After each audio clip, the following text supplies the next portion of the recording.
Taste the Daily. Vikravandi இடைத்தேர்தலில் போட்டியில் இருந்து விலகிய அதிமுகவினரின் ஓட்டுகள் எப்படி பிரிந்தது என்பதை அலசுகிறது இந்த தொகுப்பு.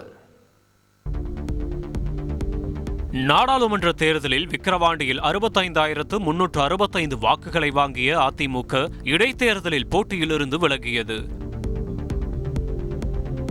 அக்கட்சியின் வாக்கை குறிவைத்து அனைத்து கட்சிகளும் பிரச்சாரம் செய்தன. இதனால் வாக்கு எண்ணிக்கையில் அதிமுக வாக்கு யாருக்கு போனது என்ற எதிர்பார்ப்பு அதிகமாக காணப்பட்டது.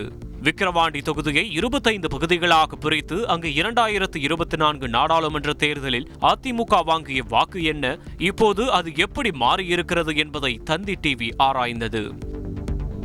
வாக்கு எண்ணிக்கை தொடக்கத்தில் நாடாளுமன்ற தேர்தலில் திமுக கூட்டணியை விட அதிமுக அதிக வாக்கு பெற்ற கருவாட்சி பகுதியை பார்த்தபோது திமுக 1713 வாக்குகளை கூடுதலாக பெற்றிருந்தது. கருவாச்சி பகுதியில் நாடாளுமன்ற தேர்தலில் அதிமுக 2726 வாக்குகளை பெற்றிருந்தது. ஆனால் அப்போது 1921 வாக்குகளை பெற்ற திமுக இடைத்தேர்தலில் 3634 வாக்குகளை பெற்றிருக்கிறது. தொகுதியில் பாமகவும் 1466 வாக்குகளை கூடுதலாக பெற்றிருந்தது. நாடாளுமன்ற தேர்தலில் பாஜக கூட்டணியில் 1465 வாக்குகளை பெற்ற பாமக இப்போது இடைத்தேர்தலில் 2931 வாக்குகளை பெற்றுள்ளது. அதே வேளையில் அதிமுக வாக்கை கேட்ட நாம் தமிழர் கட்சி 55 வாக்கை இழந்திருக்கிறது. திமுக வேட்பாளர் அன்னியூர் சிவாவின் ஏரியாவான அன்னியூர் பகுதியில் அதிமுக வாக்குகளை அப்படியே அள்ளியிருந்தது திமுக. நாடாளுமன்ற தேர்தலில் அங்கு திமுக கூட்டணி 1656 வாக்குகளை பெற்றிருந்த வேளையில் இடைத்தேர்தலில் திமுக 4726 வாக்குகளை பெற்றுள்ளது. 3070 வாக்குகள் திமுகவிற்கு கூடுதலாக கிடைத்துள்ளது. அதுவே நாடாளுமன்ற தேர்தலுடன் ஒப்பிட்டால் பாமகவிற்கு அன்னியூர் பகுதியில் 55 வாக்குகள் மட்டுமே கூடுதலாக கிடைத்திருக்கிறது.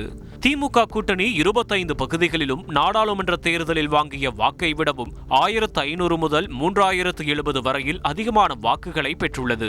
பாமகவை பொறுத்தவரையில் நாடாளுமன்ற தேர்தலுடன் ஒப்பிடும்போது அன்னியூர் தவிர்த்து மற்ற பகுதிகளில் 400 முதல் 1600 வாக்குகள் வரையில் அதிகமான வாக்குகளை பெற்றிருந்தது.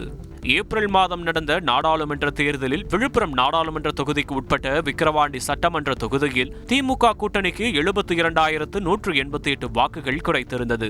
இப்போது அக்கூட்டணிக்கு 1,24,053 வாக்குகள் கிடைத்திருக்கிறது.